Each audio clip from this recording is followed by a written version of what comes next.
Hello बच्चों, प्रश्न है यहाँ पर बिंदु -1, 3, 2 से रेखा r vector 2j plus 3k plus lambda 2i plus j plus 3k पर डाले गए लंब का समीकरण और इस बिंदु से डाले गए लंब पात के निर्देशांक भी ज्ञात करने हैं। इस पे ज्ञात करना, तो यहाँ पर इसको हल करने से पहले इसकी मुख्य अवधारणा पर चर्चा करते हैं, फिर इसको हम हल करते हैं।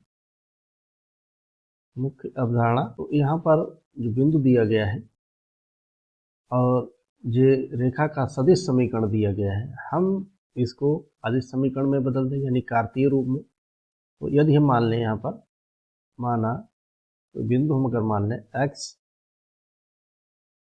x1, y1, z1 से माना यहाँ से बिंदु से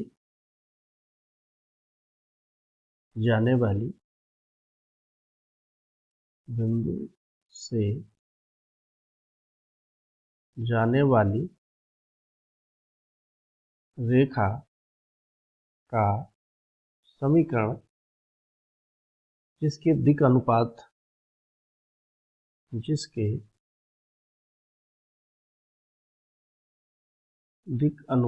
a, b, c हो,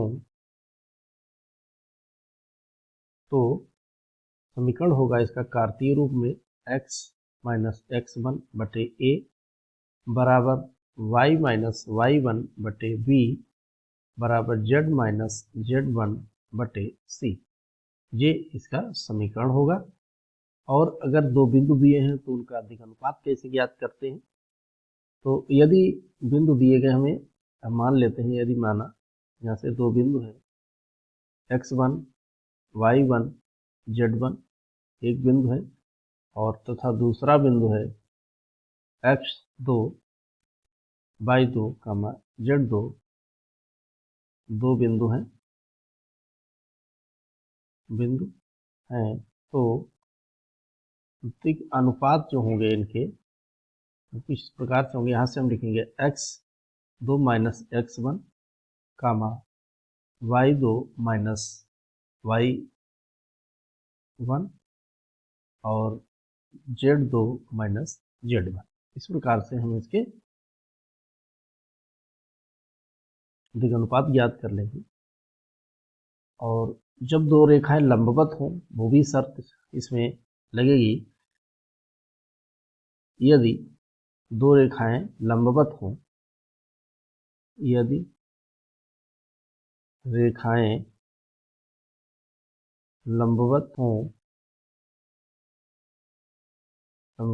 जिनके दिक् अनुपात a1, v1, c1 तथा a2, b2, c2 हो, तो a1 गुणा a2 प्लस v1 गुणा b2 प्लस c1 गुणा c2 बराबर 0 होता है। तो इन सभी शर्तों को हम इसमें लगाएंगे और हम फिर आसानी से इसको हल कर लेंगे। तो यहाँ पर जो रेखा दी गई है वो सदिश रूप में है, तो इसको हम पहले यहाँ पर लिख लेते हैं। जो रेखा का सदिश रूप है वेक्टर r बराबर यहाँ से 2j प्लस 3k और plus lambda 2i plus j plus 3k। तो ये एक बिंदु से जाने वाली तथा इसके दूसरे बिंदु के समांतर है। तो इसकी हम अगर तुलना कर लें, वेक्टर r बराबर a plus lambda vector b, तो जो तुलना करेंगे,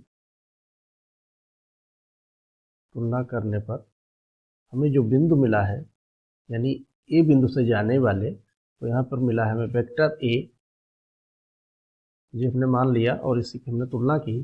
वेक्टर a बराबर हो जाएगा यहाँ से 2j प्लस 3k, और यहाँ से हम देखते हैं कि वेक्टर b जो है जिसके समांतर है वो हो जाएगा 2i प्लस j और प्लस का 3k। तो अब हम इसको सदिश रूप में लिख लेते हैं, जो कार्तीय रूप में लिख लेते हैं या अदिश रूप कहते हैं। तो रेखा का कार्तीय रूप जैसा कि अभी हमने यहाँ पर लिखा है कार्तीय रूप में, तो ये बिंदु हो गया, तो हम जानते हैं यहाँ से मिलेगा हमें, इसको हम लिख सकते हैं बिंदु के रूप में।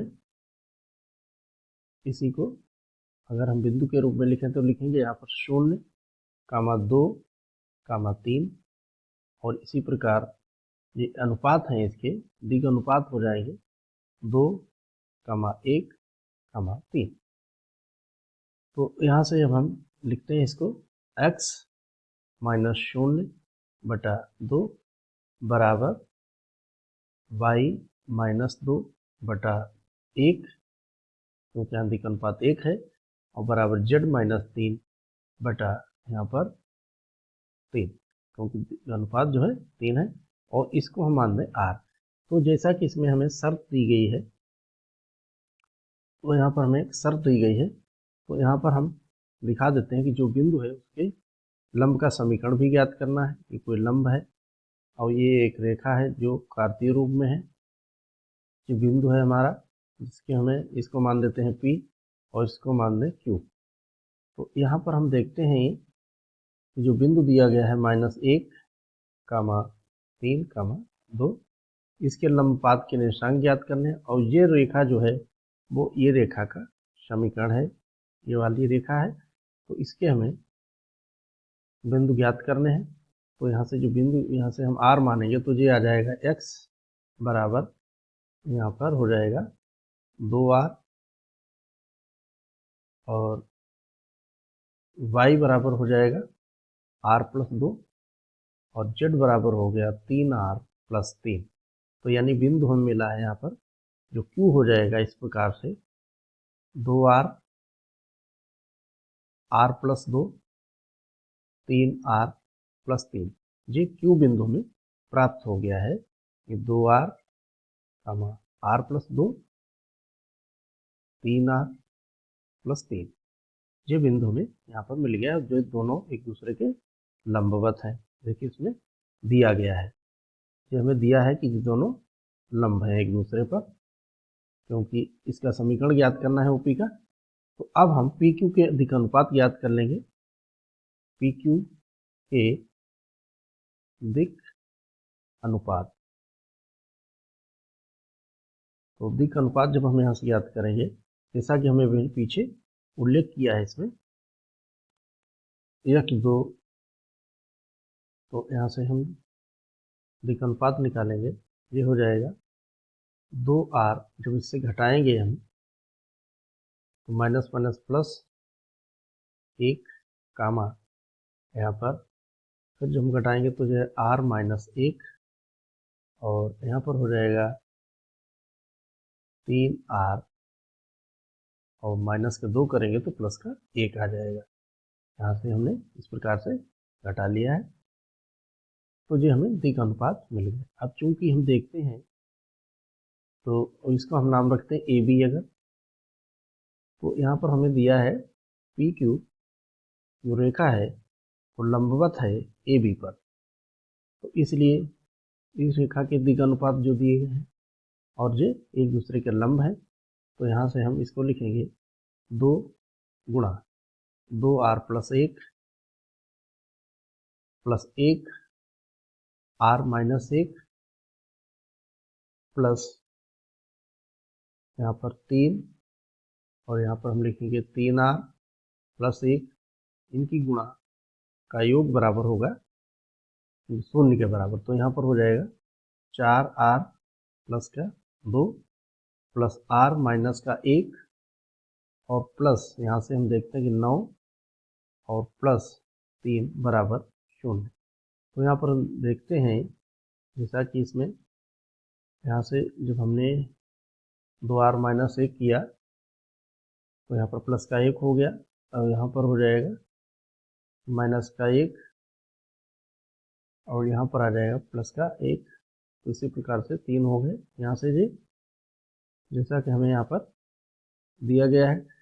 तो यहाँ पर हो गए 9 आर हो गए।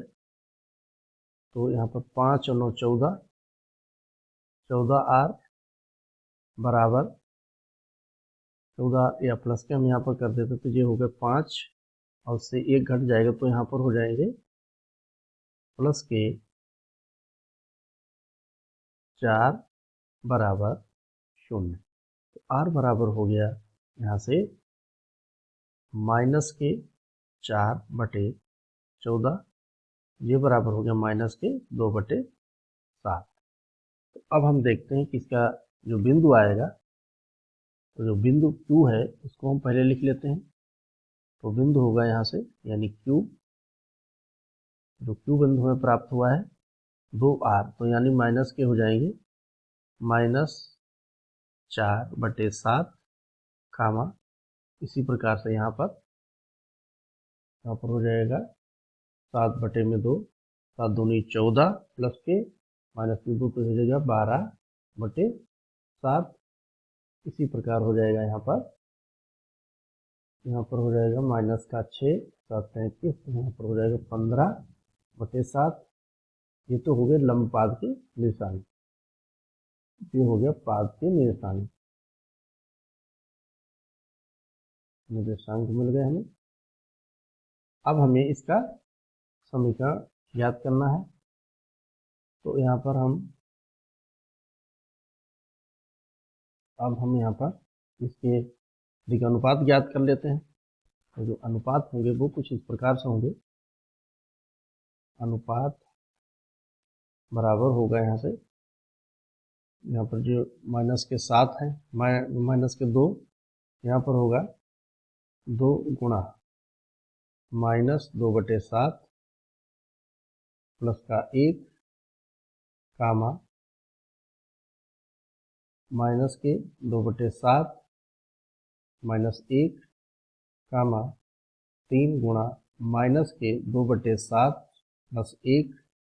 तो यहाँ पर हमारा मिलेगा माइनस के 4 प्लस का 7/7 कामा, यहाँ पर होगा माइनस के 2 माइनस के 7/7 और यहाँ पर होगा कामा माइनस के 6 प्लस का 7/7।